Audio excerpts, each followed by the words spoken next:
Hi, I'm Deepa Mahesh, and this is my Can I Have It All story.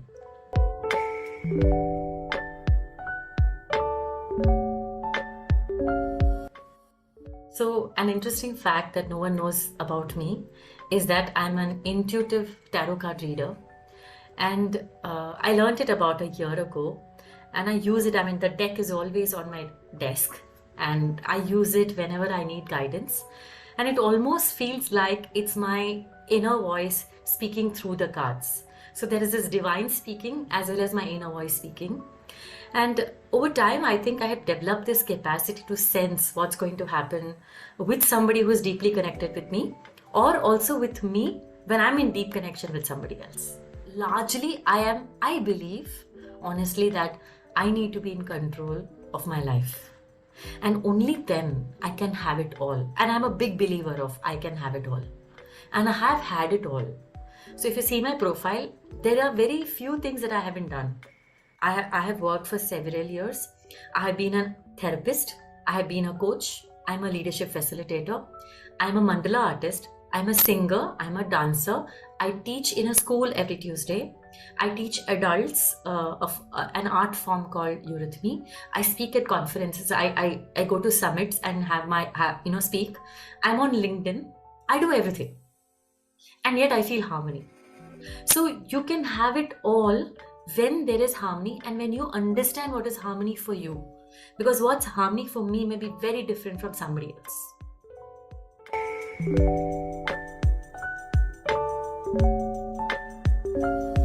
So over time, I have reflected on my non-negotiable principles that have helped me to navigate my career journey as a woman. And one of them is authenticity. So when I realized that I am not happy in my job, I had a full-time career and I was working as the head of OD back then. And then when I realized I'm not happy in 2013, I had to speak the truth to myself and take actions. So authenticity. Second, I am an action taker. So the moment I have realization about anything, I don't wait. I take my actions in accordance to the realization, even though it will be uncomfortable, and I'm open to take help. And third, very important principle for me, which is non-negotiable, is myself first. I prioritize and love myself over others. I know it sounds selfish, but that's who I am. If I don't serve myself and if I don't fill my cup, I don't think I can serve others because I cannot pour from an empty cup. So what I have observed, in my life earlier, or when I've seen my role models before, my parents, my in-laws, and other women, and also the women that I coach, I see that over time, tradition says that you have to be the caretaker, you have to serve others, you have to nurture others, you have to take care of others' needs. And in all of that, I get left out. And I think I have learned from what they do and what I don't want to do. Because I have genuinely believed that if I do this, then I am aligning with them, and that's not true for me. Because for me, I am very important. And that brings harmony inside me. That's balance for me.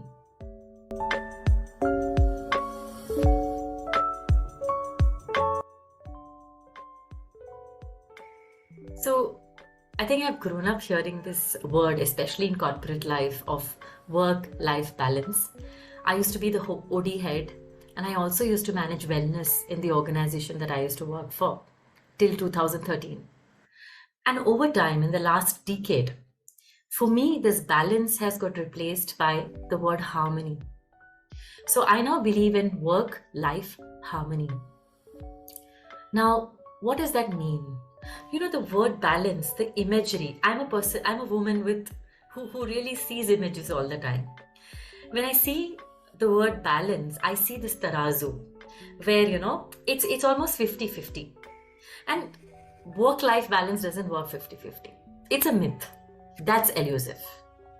So my yardstick for work-life harmony it's an internal sense. So in this moment, today, what is the best use of my time? Is what I see. So let me give you an example. Normally, at 4 p.m., when my son returns, the best use of my time is not having a coaching conversation with a client, but to serve his needs by making him garam garam nashta. But at 10 a.m., it's not about making breakfast. At 10 a.m., it's about serving my clients and having that deep coaching conversation with them. That's harmony. On a Saturday and a Sunday, giving time to my own spiritual studies and going inner is my harmony. So this is the way I decide when to do what, and that's harmony at every point of time. So it's a minute to minute call.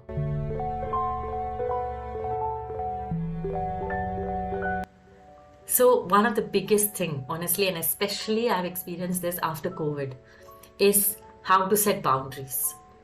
So, because my home is my office and I'm just a call away for people. So it's a struggle when, especially I have two important priorities, they are clashing, especially at work and what my family needs. And that's the moment I have to make a choice. So the way I figured out to solve this struggle is to use my values as a benchmark. In this moment, what is my decision? So also what I've done is I have enrolled my family into this situation, and they know that when I'm happy, I'll keep them happy too. So generally, I'm unapologetic of being a high achiever, but I always will do it with balance.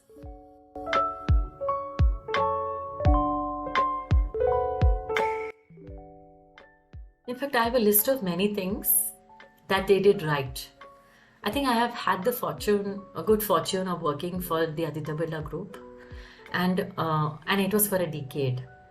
So the good things that they did, and what I saw was there were women-friendly policies. Like one of the biggest thing, when we introduced a daycare center, so many women came back to work. So we realized that it was so important for them, and that too, what should be the location of the daycare, how close it is to the office. So that made a huge difference, and the way we made that choice. Easy parking for pregnant women. At that time, work from home, where in cases where it was absolutely necessary, ailing parents or ailing child, work from home was given as a special concession. Coming late in certain cases, at that time we had 3 months maternity leave, and I have availed 6 months maternity leave. And when I went back to my manager and I said I'm not ready to come back, he gave me an extended 1 month's leave.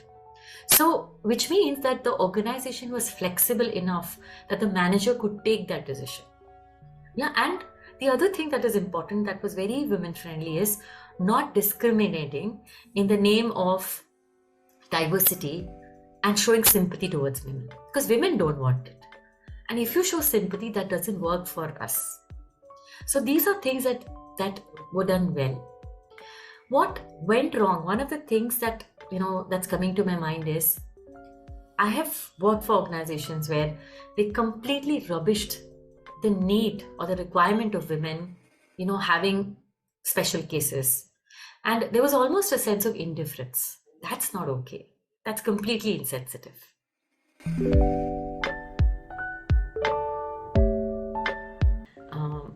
If I start to talk about it, it's never ending. But let me start from where I am today.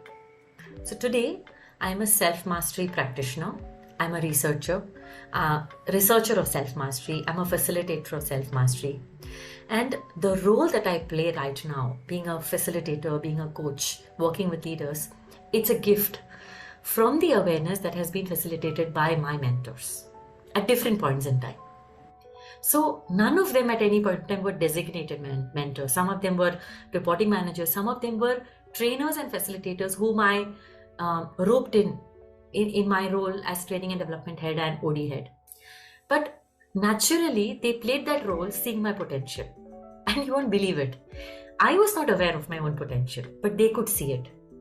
And they led me to become so conscious of my self-doubt or my lack of confidence or my imposter that creeps in here and then and there.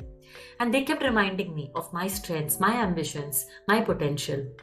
So today, if I can have it all, it's because at different points of time, they encouraged me and they made me aware. And that awareness has really paid off. In fact, I have realized, that I play a mentor's role to several people now.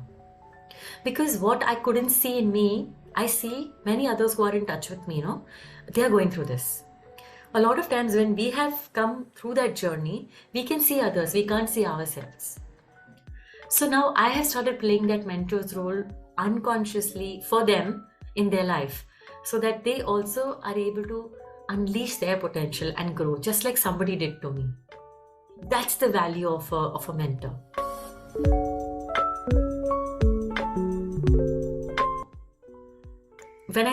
So I have many role models, and one of my biggest role model is actually Mother Teresa. I don't know, right from a very young age, I was influenced by her compassion and her selfless service.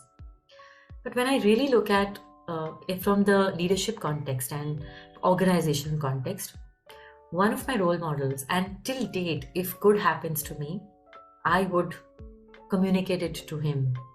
Every victory, every win, I would communicate it to him, and I owe it to him. Was my manager.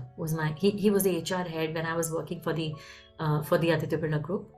His name is Sarthak Rai Chaudhary, and he was a perfect blend of the head and heart.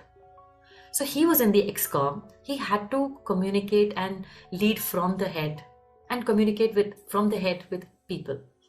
But as a person reporting to him, and I was very heart driven, very emotions driven, I could feel that he could understand me. I always had support in him. He made me believe in myself with his questions and nudges, and one of the things that he believed in was excellence. And whatever all of us submitted to him, in terms of reports or PowerPoint presentations, I was sure it will come back to me for a revision. He would never be satisfied. But that was the thrill I had, to go back and come back even better with a better presentation. And in that process, I became a better version of myself, unknowingly, unconsciously, because he never compromised on his value of excellence. That was a gift he gave me. And today, even when he is not my manager, that whole attitude I have carried, I don't accept shoddy work from my team member or my own self. I'm not okay with it. So that has got internalized in me. And not just me, wherever he went, whichever organization he went, whoever reported into him, they would have the same thing to say about it. So it was valuable to work under such a human being. I learned a lot from him. I learned simple things. I learned ways of working. I learned complex things from him. I also learned what I shouldn't learn, what I don't need to learn, rather. So now when I meet people and when I have team members now, I think I have the same approach. To be kind, to be compassionate, to teach them what they don't know, and to compliment them and appreciate them for what they know, so that they can be the better version of themselves.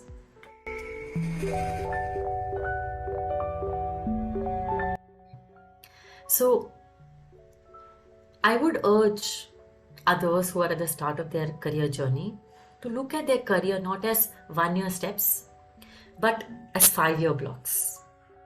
I did that when I was in my career. I did it unconsciously, not the way I'm saying it now. And even now, if I have to repeat my career, I would exactly do the same. And why I'm saying this is, these days the generation is fast and impatient. So my urge to all of them who are joining their career right now is to first know who you are. What are your strengths? What are your skills? What are your values? What interests you? What makes you jump with joy in the morning to go to work? What excites you? Don't do anything just for the sake of money, because that's very short-lived. Else you will reach your dead end very soon and you will feel a void. So today I see many people in the organization who are feeling stuck in their corporate role. They can neither leave nor stay on. And there's a lot of sadness and a feeling of loneliness inside them. To avoid that, know who you are, know which career best suits you and best you feel excited with, and make that choice consciously. So here I have two views, of exploring. From the point of view of the person, who has joined their career, exploring is fantastic. In fact, Exploring must start. Today there's this concept of a break year after 12th. And I'm a big fan of that. Because that break year of the 1 year after 12 will make you really understand and make the choice of which career best suits me. So your career uh, back in an organization starts when you're making a choice on your vocation. When you choose your vocation rightly, your career becomes smooth. So explore right before, not when you join the organization. Take a break here and join there. And if you have youngsters and you have children who are teens, encourage that break here. Really, it's valuable. After that, when you join the organization, yes, you can explore. But now, when I speak from the organization's perspective, uh, planning would go for a toss. And they would trust somebody who is there in the organization for a sizable amount of time or some amount of time. So, this needs to be balanced, exploring versus stability.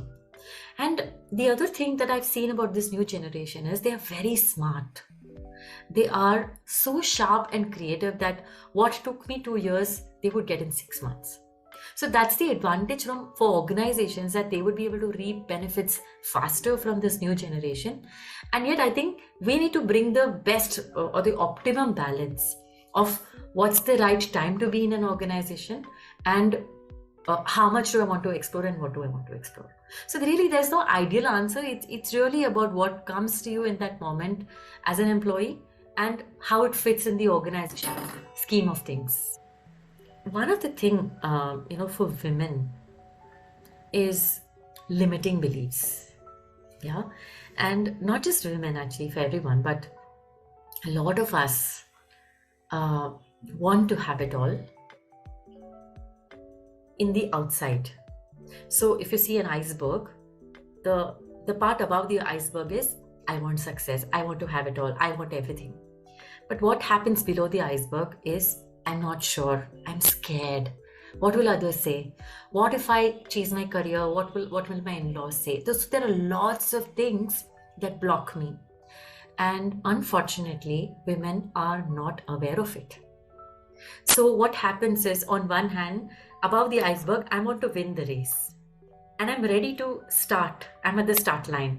But below the iceberg, I am chaining my own feet and my right leg is chained. And I'm told, run the race. Yeah? And I'm running. And I have to put all my energies to unchain myself, or with the chain, pull myself and run. I will win the race. At what cost? That's the question.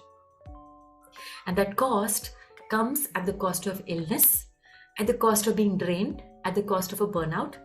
And then what will you do? You'll say, I can't have it all.